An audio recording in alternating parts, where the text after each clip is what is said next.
Tem canela de fogo aí, irmão? Aleluia! Quer aplaudir a Jesus? Toda honra, toda glória seja dada ao nome de Jesus nessa noite. Amém?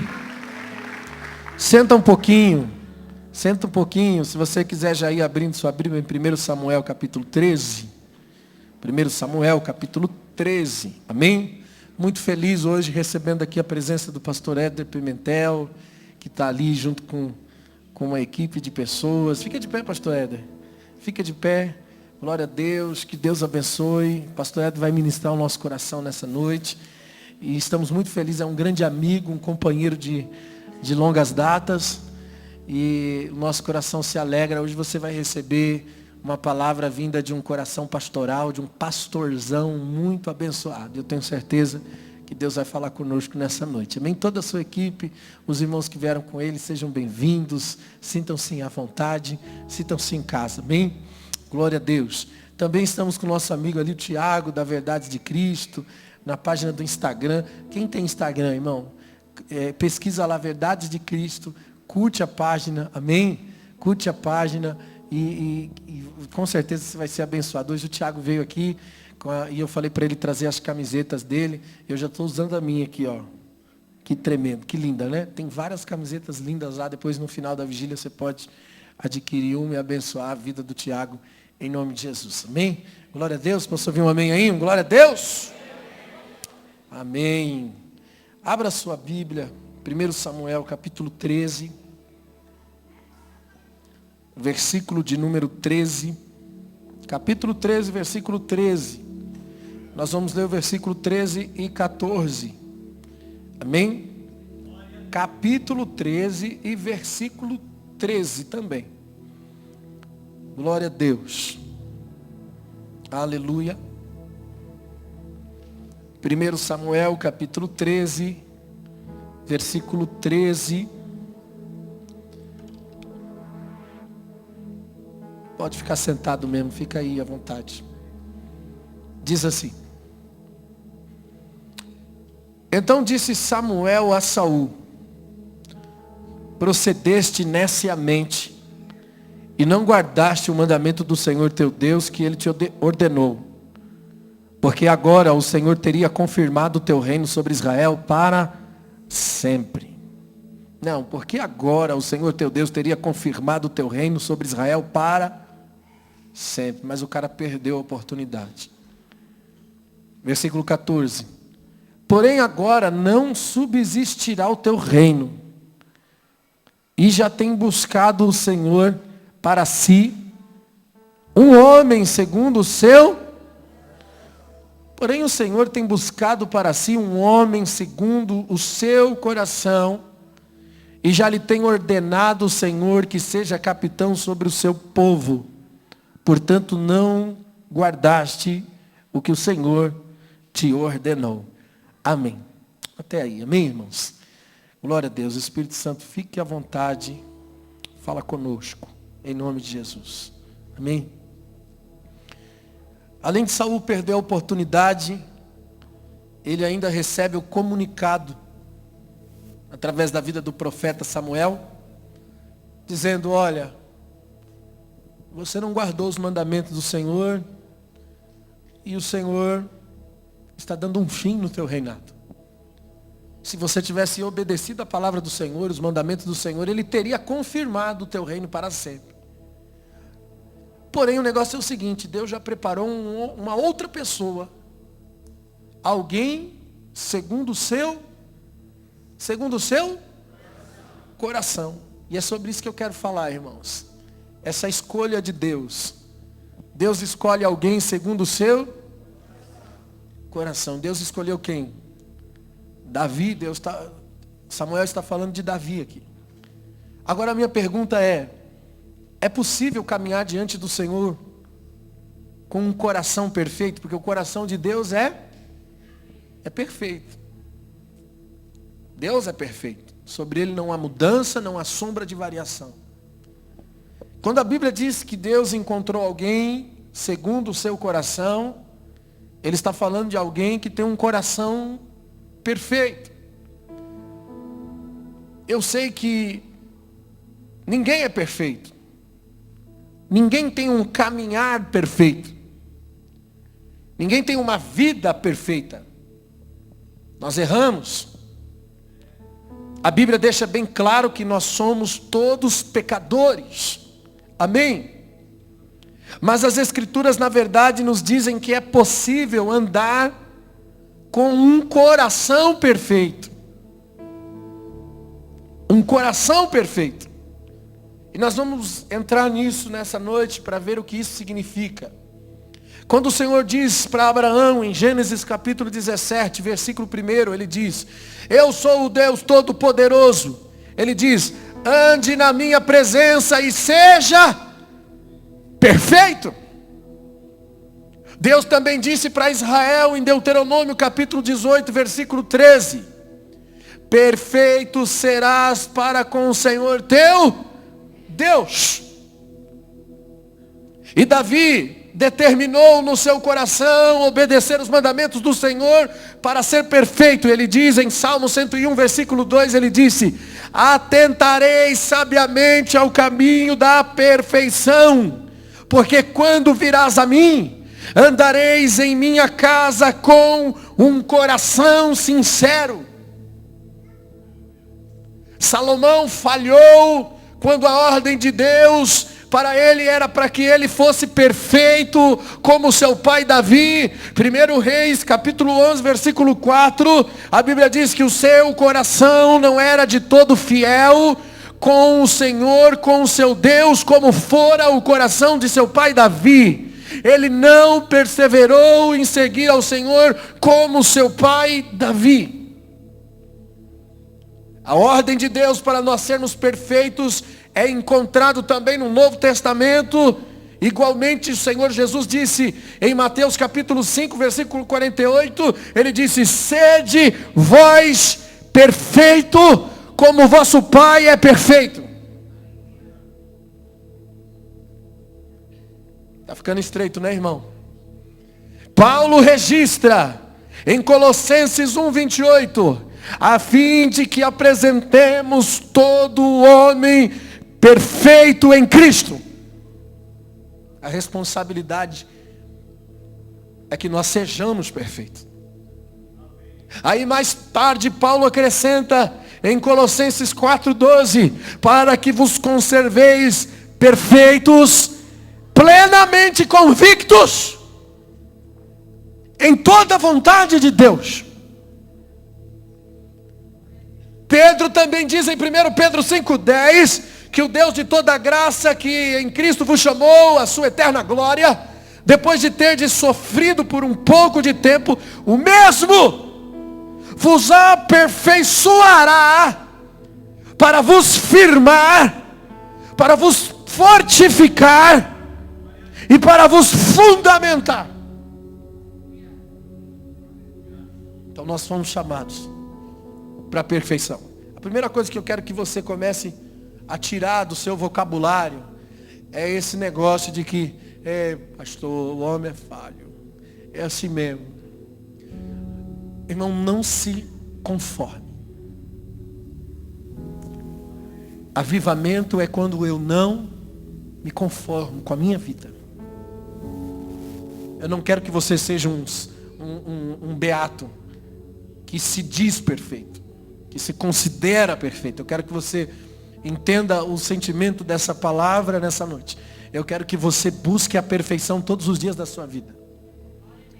Busque o aperfeiçoamento, e mesmo quando você chegar a um ponto bacana, você ainda vai estar buscando mais, porque você nunca vai encontrar essa fonte saciável de perfeição enquanto nós não nos encontrarmos com Cristo na glória. Mas a ordenança é que eu busque.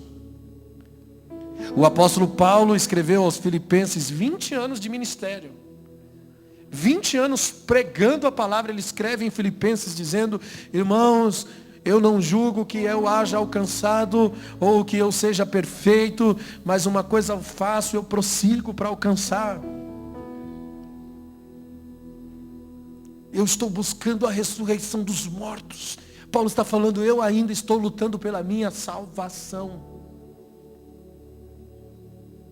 Quer dizer, mesmo no fim da sua carreira, que Paulo aqui já estava no fim da sua carreira, o mesmo que começou dizendo, eu sou apóstolo sim, defendeu o título, terminou dizendo, eu não sou digno de ser chamado apóstolo.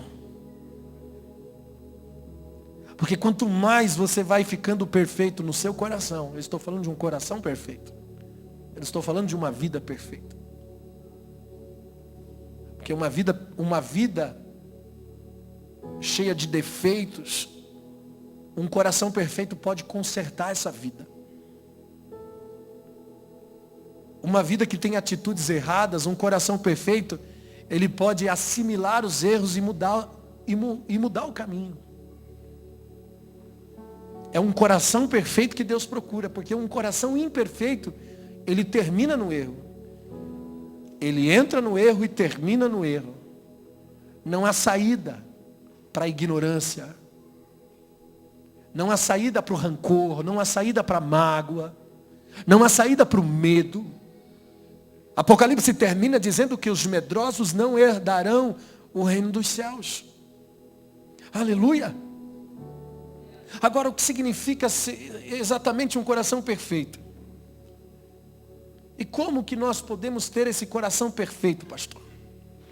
Primeiro, um coração perfeito não quer dizer que um coração isento de pecado ou impecável. O homem julga a perfeição a partir dos atos externos. 1 Samuel 16. O homem vê a aparência, mas eu, o Senhor, vejo o coração. Deus vê o quê? O coração, as motivações invisíveis. É aqui que Deus está olhando. E Davi teve um coração perfeito para com Deus. A Bíblia diz que todos os dias da sua vida. Mas nós sabemos que Davi fracassou, pastor. Davi errou. Foi triste a história de Davi.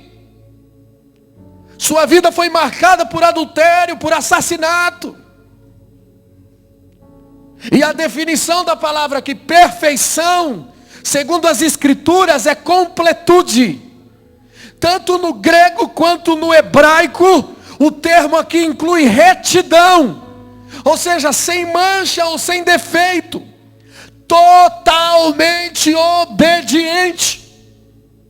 Agora, como é que as escrituras vêm para mim, em uma tradução do grego no hebraico, para dizer que Davi teve um coração perfeito todos os dias da sua vida? John Wesley entendia a perfeição como uma obediência constante. Em outras palavras, um coração perfeito é um coração sensível. Um coração perfeito é um coração que responde. Ele reage aos assuntos, à voz de Deus, aos sussurros de Deus, aos cochichos de Deus, aos alertas de Deus. Um coração perfeito, ele reage. Este coração sempre diz, fala, Senhor, porque o teu servo ouve. Mostre-me qual é o caminho que eu tenho que seguir, eu andarei nele. Há 3 características de um coração perfeito na presença de Deus. E primeiro, um coração perfeito é um coração que pode ser sondado. 1 Crônicas 28:9 diz que o Senhor esquadrinha todos os corações. Um coração que clama como o de Davi, em Salmo 139:23, ele diz, sonda-me, ó Deus, conhece o meu coração, prova-me, conhece os meus pensamentos, vê o que há em mim, vê se há algum caminho mau. Deus disse para Jeremias, em Jeremias 17:10, ele disse: eu esquadrinho o coração do homem. E o significado desta frase no hebraico é: eu penetro, eu examino profundamente. Deus tem este poder, pela sua palavra, de fazer isso. E Paulo diz em 1 Coríntios 2:10, ele diz: porque o Espírito a todas as coisas prescruta, até mesmo as profundezas de Deus. Em Apocalipse 2:24 diz: mas eu vos digo, os restantes que estão em Tiatira, e todos quanto têm esta doutrina, e não conhece, como dizem, as profundezas de Satanás, que em outra carga vos não porei. Jesus fala, irmão, de causas profundas de Satanás. O pecado e a sua profundidade. Assim como nós podemos nos aprofundar em Deus, o pecado nos leva para as profundezas de Satanás. Ele está dizendo que o pecado vai fundo. Ele também vai dentro da alma, como raízes que chegam até o inferno. Por isso o poder da escolha, irmãos, está diante de você. Tem o bem e o mal, a bênção e a maldição. Escolhe, pois, a bênção. E a bênção aqui na nossa linguagem evangeliquez não é prosperidade, não são coisas. A bênção significa uma vida de obediência, uma vida de rendição. Ser abençoado é ser salvo. Ser abençoado é ter um coração perfeito na presença de Deus. Isso é ser abençoado. Se nós medíssemos o padrão de abençoado por coisas materiais ou bênçãos financeiras ou coisa desse tipo, nós teríamos que dizer que os ímpios são muito mais abençoados que nós. Nós queríamos que atribuir as bênçãos aos macumbeiros, aos satanistas. Não, Jesus nunca expôs um padrão de bênção com coisas materiais. Pelo contrário, ele disse que por aqui não ficará pedra sobre pedra que não seja destruído. Pelo contrário, ele disse: antes acumuleis o tesouro no céu, aonde a traça não consome. Acumuleis o tesouro no céu, aonde o ouro não chega. E as pessoas dessa igreja, e eu posso falar com orgulho, as pessoas dessa igreja entenderam isso. Por isso que nós temos pessoas que trabalham na casa de recuperação, que moram lá há 2 anos e mesmo sem salário. Por isso que temos pessoas que se dispõem a ajudar mesmo sem receber alguma coisa em troca. Não que seja errado. Eu creio que um dia nós vamos ter condições de dar salário, de sustentar, de honrar, principalmente essas pessoas que estão plantando hoje. Que não é errado. Nós temos que honrar sim as pessoas que servem no ministério. O obreiro é digno do seu, mas os pioneiros, eles são aqueles que entendem isso. Então eles vêm plantando, eles vêm regando, eles vêm adubando a terra. Não tem colheita ainda, mas eles sabem que haverá uma colheita amanhã. Talvez eu não vou colher, meus filhos vão colher. Mas a minha coroa está guardada na eternidade. Minha recompensa está guardada na eternidade. Não trabalho por uma recompensa aqui. Nosso coração não pode ser esse coração egoísta, hedonista, com motivações erradas. Irmão, eu estou lutando todos os dias para desmistificar essa mentalidade da igreja de Jesus. As pessoas que chegam aqui, nos visitam, elas ouvem a palavra e elas saem confrontadas. Nem parecemos uma igreja evangélica dos dias atuais. Está tão difícil hoje, irmão, pregar o evangelho de Cristo. É mais difícil pregar no tempo da prosperidade do que no tempo da escassez. Você é fiel quando a coisa está ruim, não quando a coisa está boa. Olha para a Bíblia. O povo era fiel no tempo da dificuldade, quando estava no Egito sofrendo, aí eles clamavam a Deus, Deus ouvia. Quando estava nas mãos dos filisteus, aí eles clamavam a Deus, Deus levantava um libertador. Quando eles estavam nas mãos dos amalequitas, eles clamavam a Deus, Deus levantava um Gideão.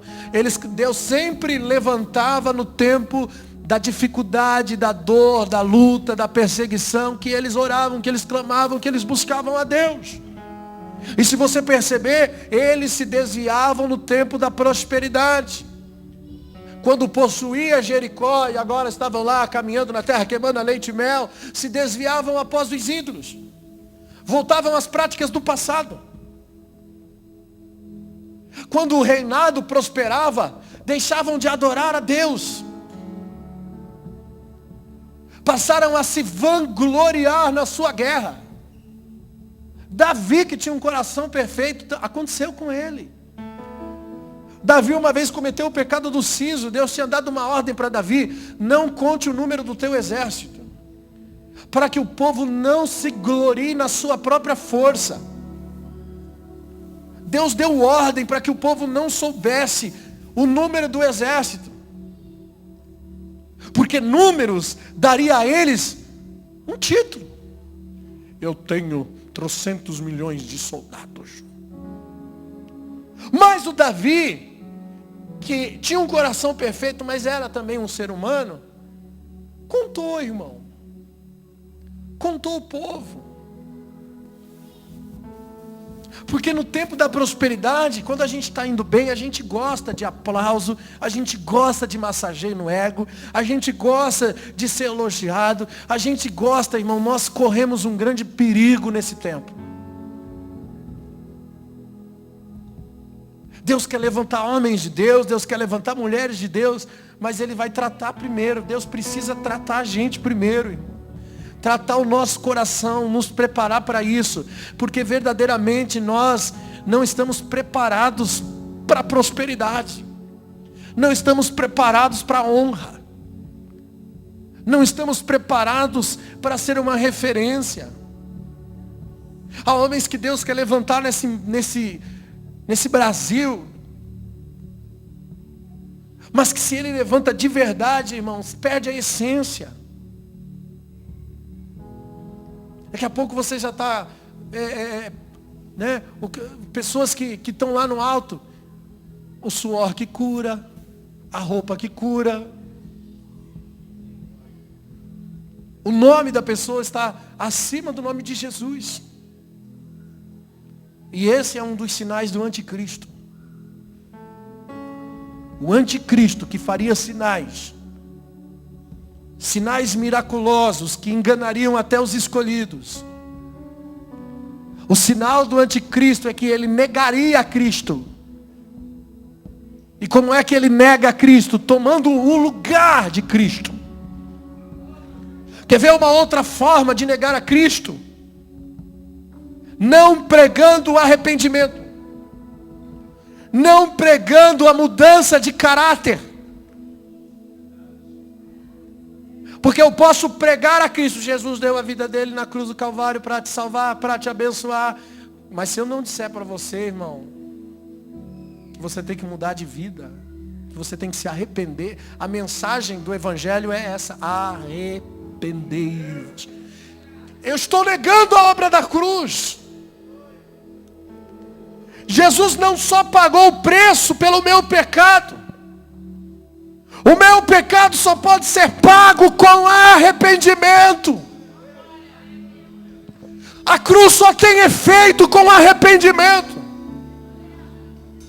Não existe dívida paga sem arrependimento. Uma vez que Cristo morreu pelos vossos pecados, não convém mais que viva no pecado, mas em novidade de vida no Espírito. Então alguém que não prega arrependimento, não prega contra o pecado, não toca em áreas da sua vida que você não quer ouvir, para que você mude de comportamento e de vida, também está negando a cruz. A obra redentora da cruz só tem efeito com arrependimento. Esse é um dos sinais do anticristo. E nós estamos lutando hoje para desmistificar, porque nós precisamos salvar a igreja dos evangélicos. Para mim, a religião que mais vai levar pessoas para o inferno é o evangélico. A prostituta de Apocalipse, a teologia brasileira diz que é a igreja católica. Mas eu acredito que é a igreja evangélica prostituída, que se prostituiu com seus amantes, que vendeu os valores do reino de Deus, prostituiu os seus princípios e os seus padrões. Nós vivemos uma guerra para adorar a Deus, irmãos. Às vezes me dá uma angústia de olhar para a igreja e ver o quanto as pessoas estão dispersas. Nós deveríamos estar chorando no altar. Nós deveríamos estar jogados no chão. Nós deveríamos estar emocionados na presença de Deus.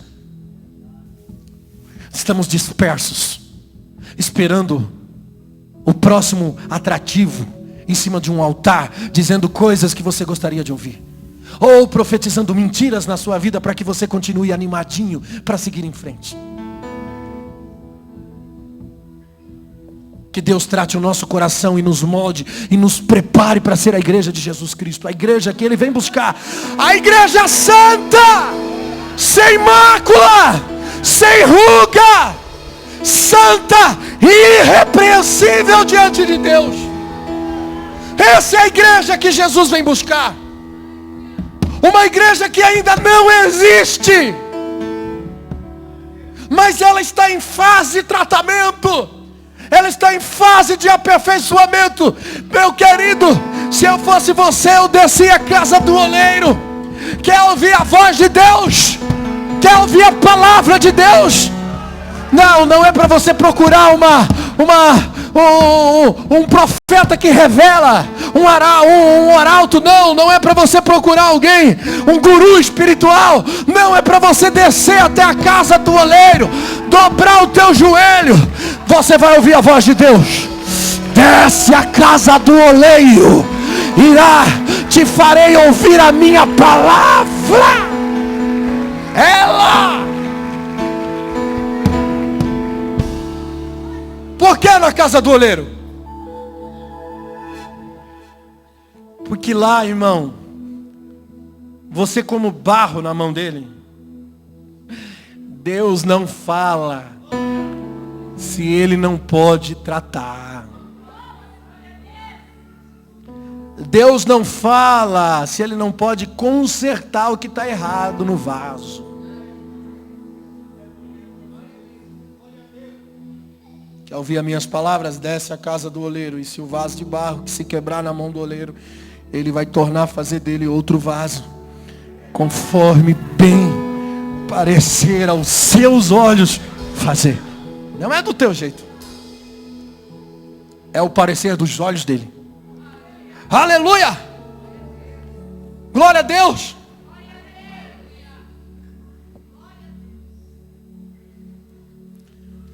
Irmão, em relação ao ímpio, Davi diz em Salmo 64:6, um abismo de pensamento, e o coração de cada um deles é um abismo que vai caindo e vai se aprofundando. O abismo não tem fim, né? Você vai se afundando, se aprofundando cada vez mais. Essa palavra é advertência, irmãos, para as nossas vidas. Existe um mal que te afeta e que te leva para o inferno. São obras da sua carne. É o pecado que nós precisamos vencer. A nossa luta é contra o nosso pecado. E eu acredito, irmãos, que essas profundezas do inferno, ela vai se aperfeiçoando a cada dia. O diabo é moderno, querido. A profundeza de pecado nesses dias, eu acredito, que tem criado raízes tão profundas, que os nossos filhos são confrontados com pecados que nós, pais, nunca conhecemos.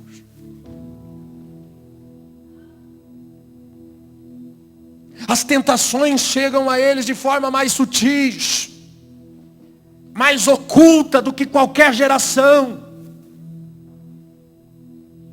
Presta atenção no desenho que o teu filho assiste em casa. Você vai ver que lá no desenho tem um personagem homossexual. Presta atenção nos jogos de videogames. Outro dia meu filho estava jogando videogame. Aí eu parei para prestar atenção no joguinho que ele estava jogando. Aqueles jogos de Lego, Minecraft. E tinha um casalzinho de homens e um casalzinho de mulher no jogo. Chega de maneira sutil. Porque a ideia de Satanás é tornar natural. Porque o que é natural eu posso experimentar. O que é natural eu posso vivenciar. Nós precisamos nos tornar inconformados com os pecados que nós vivemos. Não naturais. Nós precisamos chorar mais, nos humilhar mais, sentir mais angústia. Nós precisamos nos lembrar do nosso passado com dor, com peso.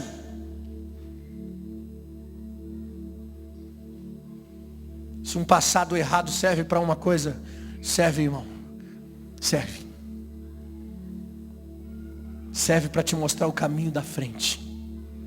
Para você nunca mais passar pelo caminho que você passou. Que o teu passado doa todos os dias da sua vida e que você se lembre dele.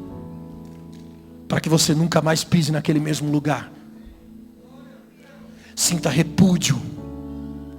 Sinta ânsia. Sinta nojo. Eu estou falando de um coração que pode ser aperfeiçoado por Deus. Ele tem esses sintomas. Se você vai tornando tudo natural, você não entendeu o Evangelho, irmão. Você não entendeu ainda.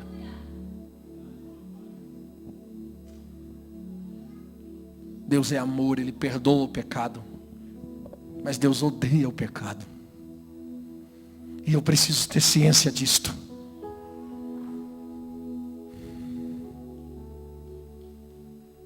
Eu acredito que um coração perfeito, ele pode ser um coração perfeito em qualquer geração. Mesmo nesse tempo que nós estamos vivendo hoje.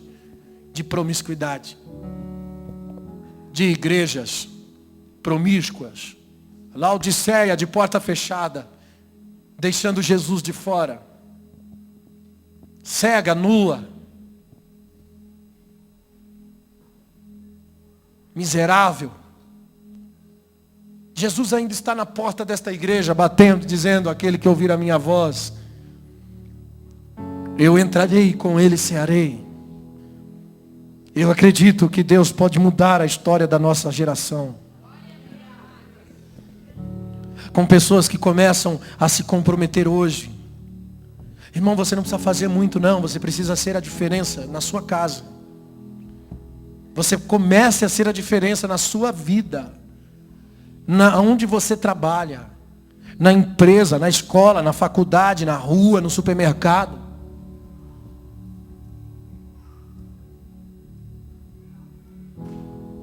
Hoje pela manhã eu levantei 3 vezes do meu lugar para dar o lugar para alguém sentar no banco.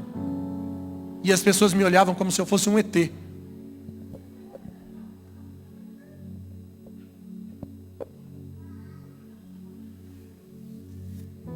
Porque não é normal isso. Nós podemos começar sendo a diferença com uma simples atitude. Alguém vai olhar e vai dizer: a esperança. A esperança. Alguém com a árvore cortada fora vai dizer: a esperança. E quando ela enxergar em você a esperança, a raiz dela que foi cortada vai brotar. O mundo precisa visualizar, ver, Cristo em vós é a esperança da glória. Aleluia, glória a Deus. Deus quer sondar o seu coração, querido. Deus quer ir com o seu espírito até a sondagem interior da sua alma, do seu coração. Deus quer investigar, Ele quer cavar, e Ele quer expor tudo que está aí dentro, para que Cristo possa habitar. Os nossos corações desejam ser puros, irmãos. Nós desejamos ser bons. Ninguém nasce ruim. Ninguém é ruim. Nós temos uma tendência, mas o nosso coração, nós somos criados por um Deus bom. A marca genuína do Senhor é o seu Espírito em nós. Nós somos um ser tricotômico, corpo, alma e espírito. O nosso espírito é bom. A tua alma pode ir para o inferno, mas o teu espírito volta para Deus. Sabia? Porque o teu espírito é bom. E aí nós somos um ser tricotômico, o espírito dentro de nós querendo as coisas certas, o espírito dentro de nós aplaudindo essa palavra, entrando no seu coração dizendo: é verdade, eu quero isso. Sabe, empolga você por dentro, é o seu espírito falando para você. Mas quando você sai lá fora e você se depara com as tentações, você se depara com as adversidades, é a sua alma gritando: faça isso, faça desse jeito, não perdoe. Você merece isso, você não merece aquilo. A sua alma vai ditar regras. Perceba que existem duas leis guerreando dentro de você: sentimentos e emoções. Elas estão lutando contra a razão do Espírito de Deus, que penetra as suas profundezas. É uma espada flamejante que vai cortando, e ela vai entrando, ela penetra dentro. Ela vai mudando os paradigmas, ela vai confrontando tudo que está dentro de você. Ela te coloca contra a parede. Você mesmo contra você mesmo.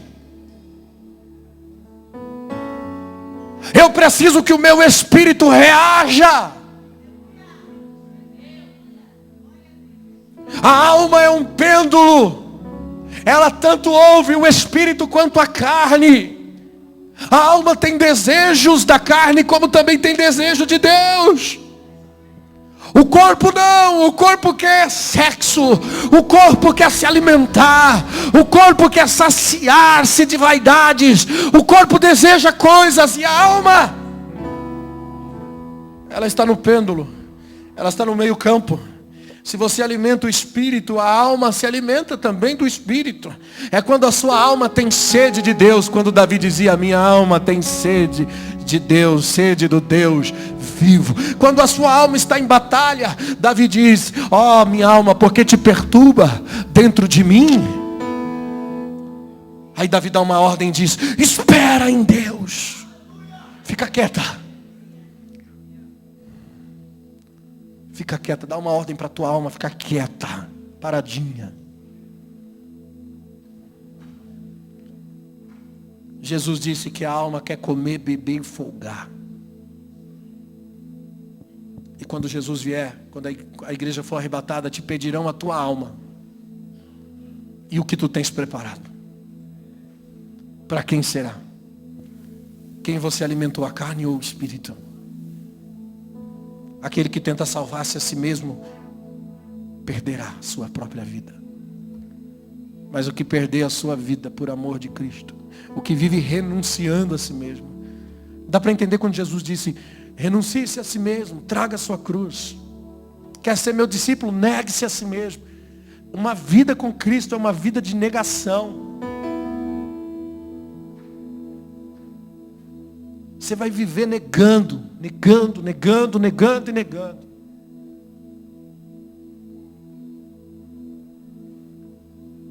Está na hora de nós desmascararmos os nossos pecados escondidos.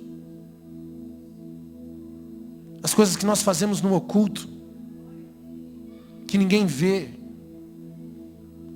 Hoje eu vi uma imagem de uma mulher com o celular na mão e 2 demônios atrás, induzindo. E uma frase que dizia: é assim que Satanás prova os seus. É a descrição real dos dias atuais. Que às vezes você está aqui na igreja glorificando a Deus, adorando a Deus, Pai e tal, servindo a Deus. Você não entende porque a sua vida não muda, porque você não é transformado, porque a glória de Deus não desce para você, porque Deus não te levanta, porque o teu ministério não flui. Eu vou dizer por quê. Porque existem pecados escondidos na sua vida que se tornaram naturais para você. No oculto você está lá, vendo coisas que você não deveria ver, escondido de quem você não deveria esconder. Não, mas só foi uma olhadinha, pastor. É uma olhadinha que te leva para o inferno. É uma olhadinha que te rompe, que corta o seu cordão umbilical da paternidade de Deus. É aqui que nós agimos neciamente. Ai, agora eu fiz isso, pastor, eu pequei, o que eu faço? Deus me cortou. Não, se você tem um coração perfeito, você pode se arrepender agora, através dessa palavra. Um coração perfeito ouve essa palavra, reconhece, ele não é perfeito, mas ele tem um coração perfeito. Ele ouve essa palavra, sente vontade de chorar, sente raiva de si mesmo, sente angústia, sente temor e tremor. Esse é o sintomas de um coração perfeito na presença de Deus. Não caia na naturalidade. Não caia no conformismo. Por isso nós precisamos de palavras, de mensageiros da palavra. Pregações superficiais não escavam o suficiente para sondar o seu coração. E aí as pessoas estão nos bancos das igrejas com os seus pecados secretos e nunca vivem a sondagem de Deus. Mas essa palavra é uma sondagem de Deus para o seu coração.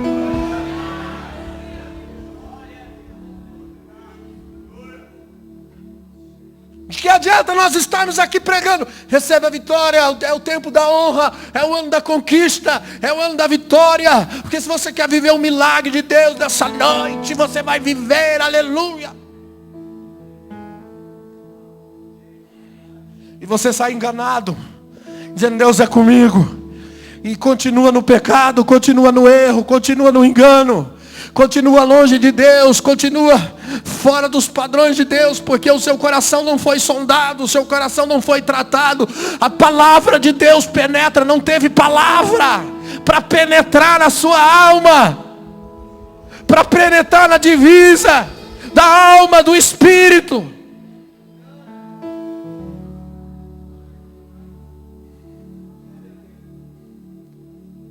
Passa-se os anos e cada ano que passa os evangélicos estão dando mais mau testemunho. Antigamente era sinônimo de honra. Quando o cara dizia eu quero ser pastor, alguém dizia ó, parabéns cara, sua escolha é sacrificial. Hoje o cara diz eu quero ser pastor. Tá ligado que você está visando o futuro. Boa escolha.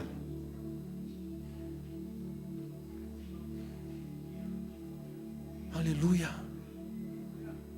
Antigamente, escolher ser pastor ou ser um ministro de Deus era como escolher ir para o campo missionário, ir para a Índia. Hoje escolher ser pastor é como escolher ser médico. É como escolher ser advogado, juiz de direito, artista de televisão.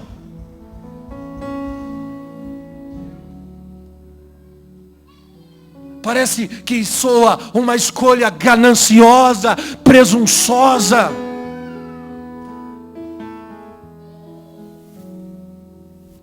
Porque a verdade é que nós perdemos a essência da pureza.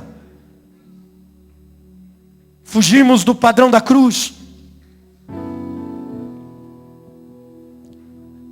Sabe qual é a nossa esperança?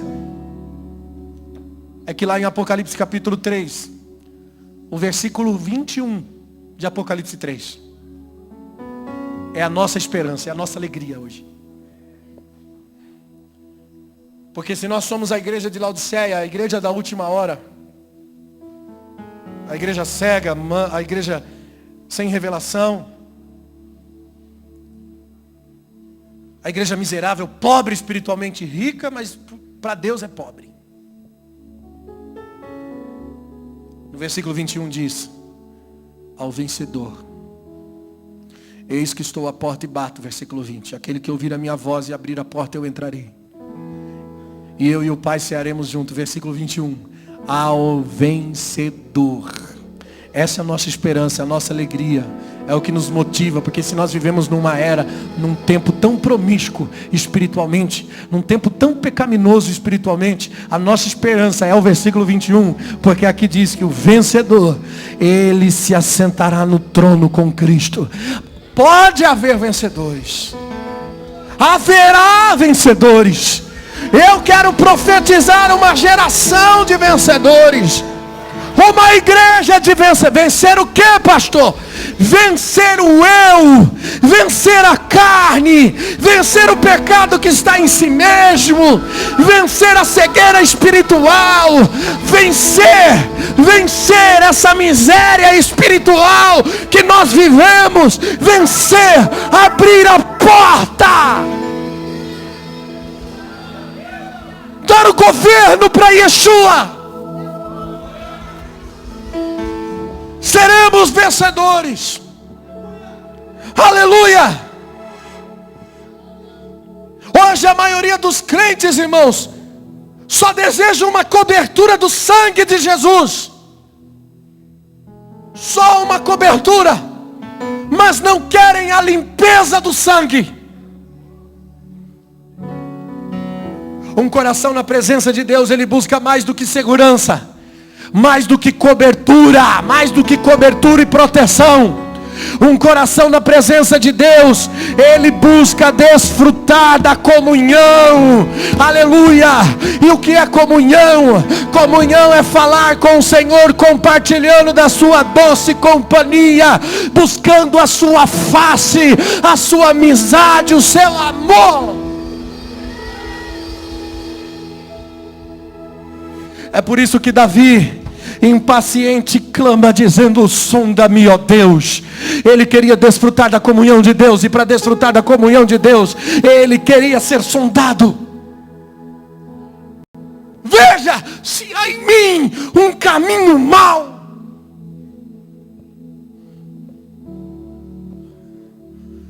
Cobertura, glória a Deus pela cobertura, mas eu preciso de purificação, comprometimento e comunhão. Mas hoje alguns irmãos só querem ser cobertos, seguros pelo sangue de Cristo. Só querem um bilhete rápido para a glória, sem dor, sem cruz, sem purificação. São encorajados por pastores que declaram: a sua vitória Jesus já conquistou por você na cruz. Mas Jesus também disse: renuncie, traga a sua cruz. A sua cruz. Também temos uma cruz.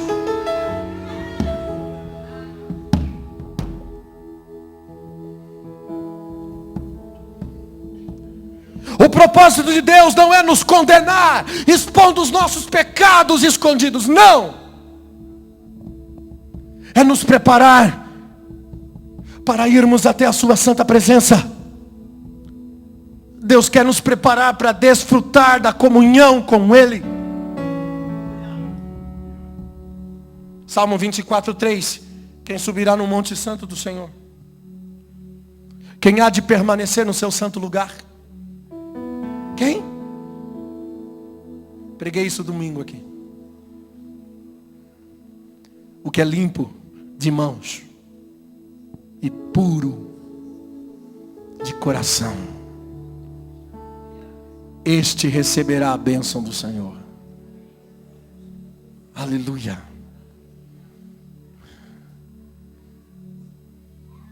Nós também precisamos ter um coração que confia, irmãos. Confia. A segunda característica de um coração perfeito é um coração que confia. Salmo 22:4 diz: os nossos pais confiaram em ti. Confiaram e os livraste. A ti clamaram e se livraram. Confiaram em ti e não foram confundidos. Vez após vez Davi testifica. No Salmo 11:1 ele diz: no Senhor é o meu refúgio. No Salmo 25:2 ele diz: Deus meu, em ti confio. Davi vive dizendo: eu confio, eu confio, eu confio. E o que é confiar? Confiar é ser como uma criança que ouve o pai dizendo: pula! E ela confiante obedece, se lançando sobre os braços daquele que o aguarda. Sem medo. Agora tem crente que se acha o saco de pancada do diabo. Já viu? Você fala com o irmão, ele só conta a derrota. Fala: não, pastor, eu estou na prova. O diabo se levantou. Parece que o diabo tem mais legalidade na vida dele do que qualquer outra coisa. Irmão, o inimigo não pode tocar em qualquer crente sem a permissão de Deus.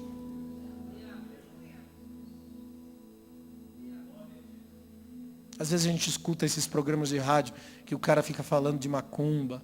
Fizeram macumba, colocaram o teu nome no feitiço, fizeram obra. Se você está vivendo sintomas assim, assim, assim, assim, venha para a campanha do desmanche, irmão. Desmanche dentro da igreja. Desmanche se faz na macumba. Lá se faz o manche e o desmanche.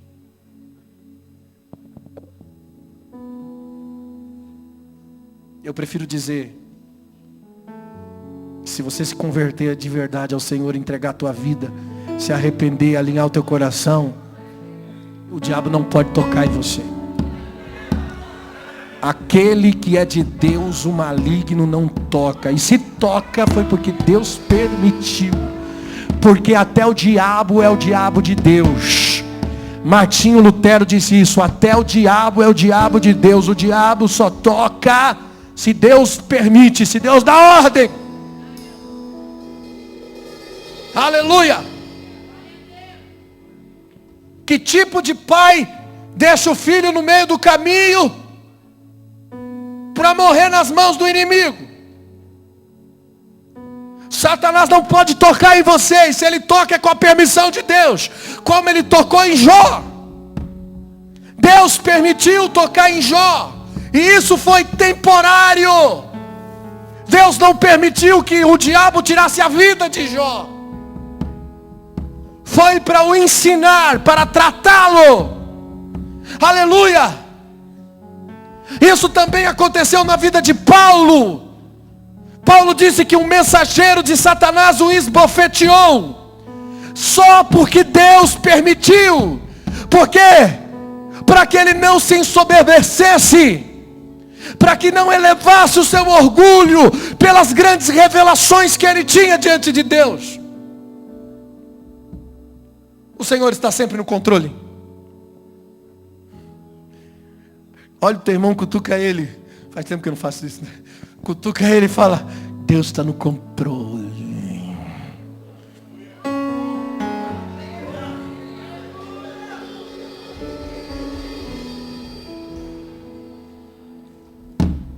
Em ocasião nenhuma Satanás esteve fora do controle da palavra de Deus.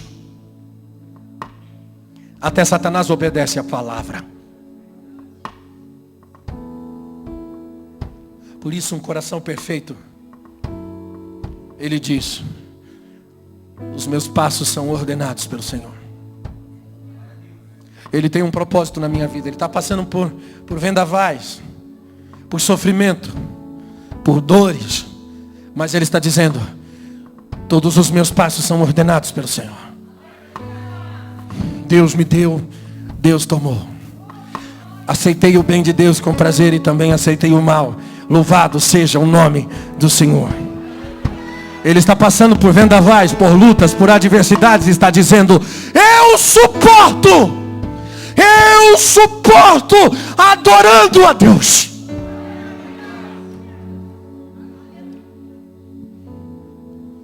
E por último, um coração perfeito na presença de Deus também é um coração quebrantado. Davi dizia no Salmo 34:18: perto está o Senhor daqueles que têm um coração quebrantado, Ele salva os contritos de espírito. Ele também disse no Salmo 51, no versículo 17: sacrifícios para Deus é um espírito quebrantado, um coração quebrantado e contrito, o Senhor não despreza. Quebrantamento, irmão, é mais do que chorar. Quebrantamento é quando você se vê em dor, quando o espírito está esmagado, quando você se torna humilde. O verdadeiro quebrantamento, ele libera no coração o maior poder que Deus pode confiar ao homem: o poder de restaurar ruínas. Este tipo de poder traz uma glória especial e faz o seu povo suplantar momentos difíceis, viver e suportar dores insuportáveis. Deus associou os muros de Jerusalém, que o Eudes pregou aqui na oferta, os muros destruídos, a um coração quebrantado.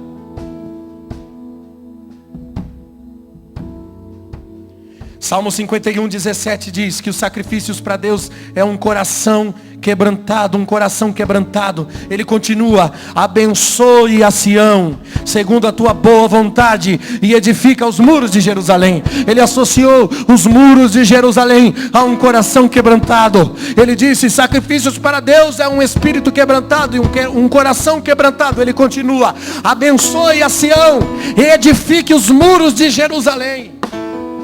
Muros derrubados, corações quebrantados. Por isso que Neemias foi chamado para supervisionar a construção dos muros de Jerusalém. Neemias 2:15 diz que na escuridão da noite, Neemias contemplou o muro. Na escuridão da noite. O tempo da noite, a noite representa trevas, dor, medo.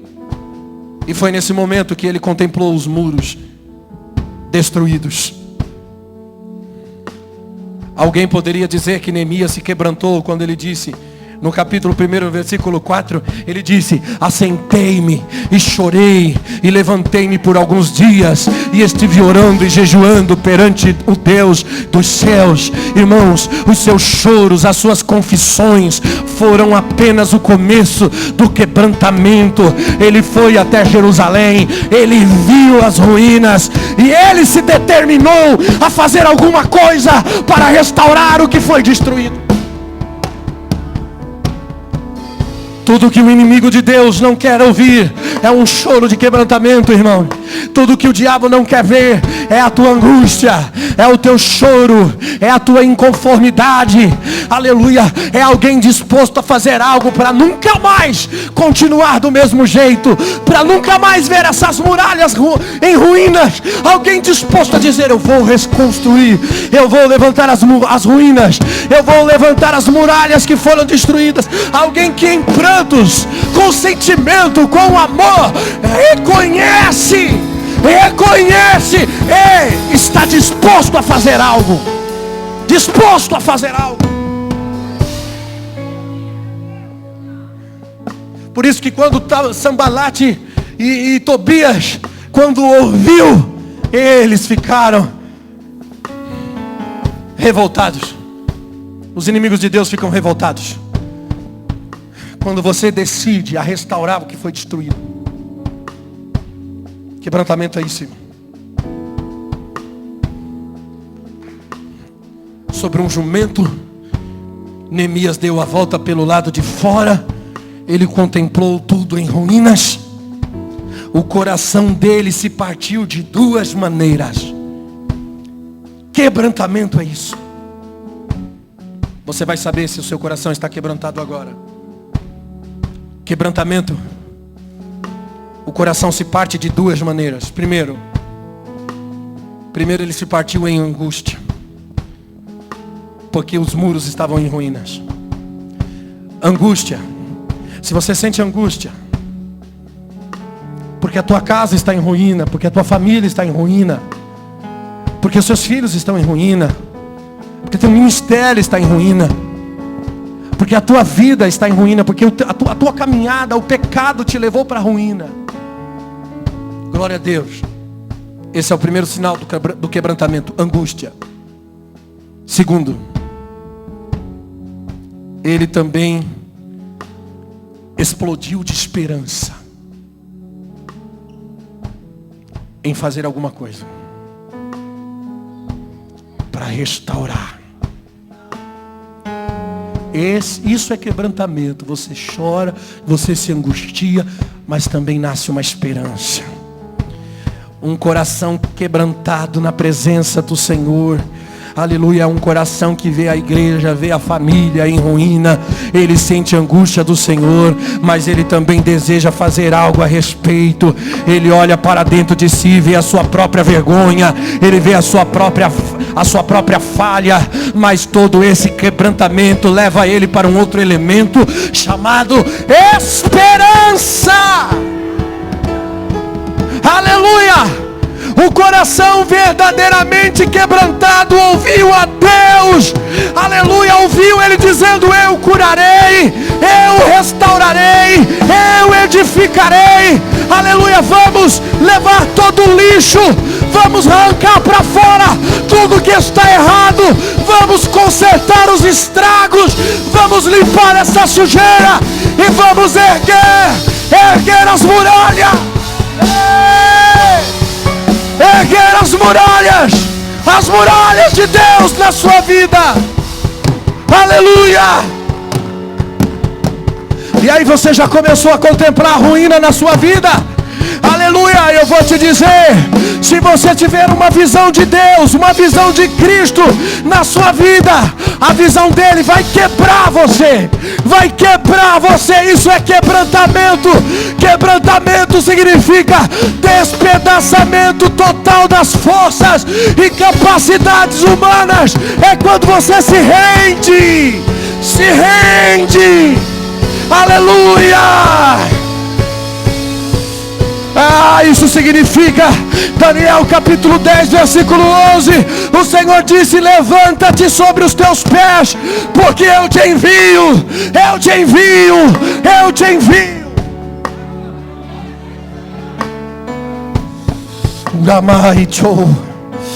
Arabacho de plácia, tanto que fácia, urabacanturaba cheia, andurabacandaraba xandaraia. Aleluia!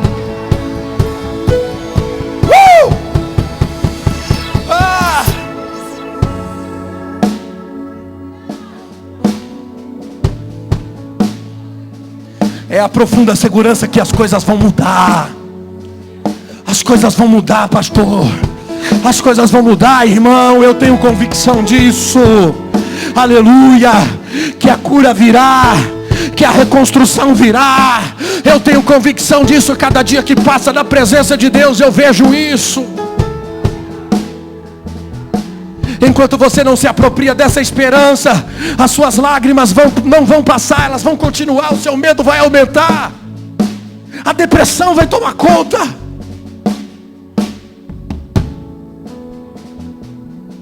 A sua vida ainda pode estar parecendo um amontoado de escombros, com um monte de lugares quebrados que precisam ser reparados. Mas você tem uma ferramenta de Deus nas suas mãos. Um coração quebrantado e contrito Ele não despreza. Um coração quebrantado e contrito Ele não. Essa é a ferramenta de Deus. Aleluia. Por isso Davi dizia no Salmo 51:10: Cria em mim, ó Deus, um coração puro. Renova em mim um espírito reto. Torna-me dar a alegria da tua salvação. Sustenta-me com um espírito voluntário.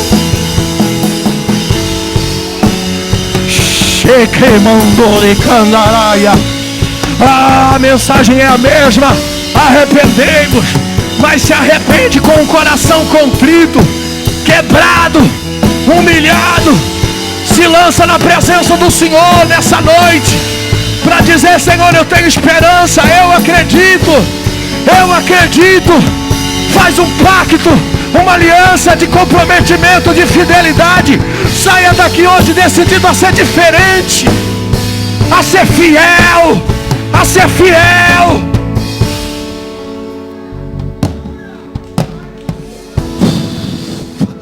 La palavra cheve voltou fácil. Alguns aqui Deus vai pegar com angústia, com muita angústia. Você vai terminar a vigília, você vai continuar sentindo essa angústia. Pastor, mas nós não deveríamos sentir a alegria da salvação. A alegria da salvação virá sim, irmãos. Mas alguns, o Espírito Santo está me dizendo que precisa sentir angústia, precisa remoer o peso do pecado, precisa sentir o peso da culpa. E o Espírito vai causar isso no seu interior nessa noite. A correção, primeiramente, ela produz tristeza.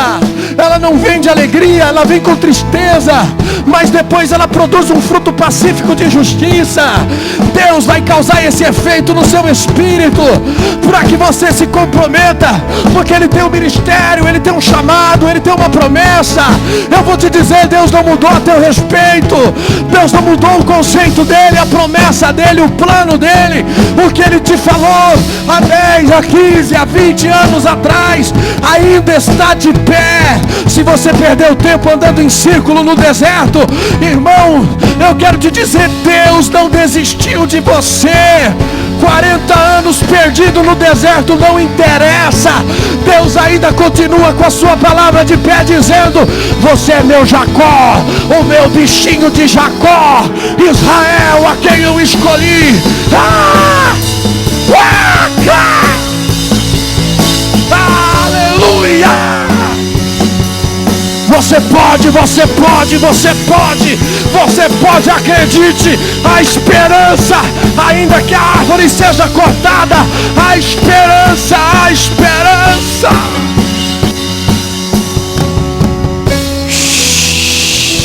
Rende o teu coração, humilha o teu coração.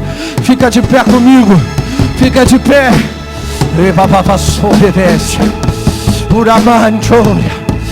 Meu Deus, Jesus, aleluia. Eu quero te convidar, você que está aí, irmão, que ouviu essa palavra: pastor, eu quero reconciliar com Jesus. Sai do teu lugar, vem aqui para frente. Você que ouviu essa palavra e diz: pastor, eu preciso de uma dose de ânimo, de alegria, de unção na minha vida. Eu recebo essa palavra. Sai do teu lugar e vem aqui para frente. Pastor, eu estou ferido. Eu entrei ferido nesse lugar, eu preciso de cura. Sai do teu lugar, vem aqui para frente. Eu reconheço os pecados na minha vida, eu quero me arrepender hoje. Saia do teu lugar e vem aqui para frente. Alabaxeia.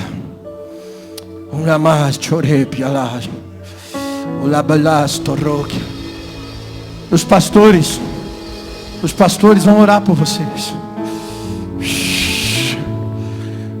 Dê uma resposta para essa palavra. A palavra de Deus precisa de resposta. Sempre que Deus falar, irmão, responda. É falta de educação quando você não responde. Por isso, diga alguma coisa agora. Diga alguma coisa agora. Eu me rendo aos teus pés. És tudo que eu Deixa o anjo colher suas lágrimas de quebrantamento e levar até o altar. Eu me lanço aos teus braços. teu. Onde encontro Meu amigo, eu me rendo. É a tua misericórdia a causa de não sermos consumidos. É o teu amor. O teu amor nos sustenta, nos mantém aqui, Senhor. Pra viver, eu me lanço aos teus braços, onde encontro o meu refúgio, Jesus.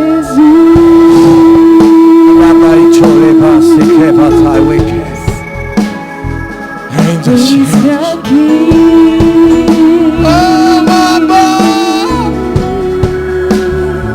Eu te amo, Abba. Eu te adoro, Abba. Eu preciso de ti.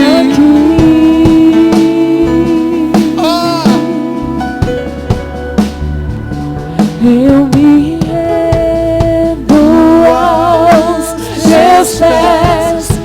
És tudo que eu preciso pra viver. Faz isso, Senhor.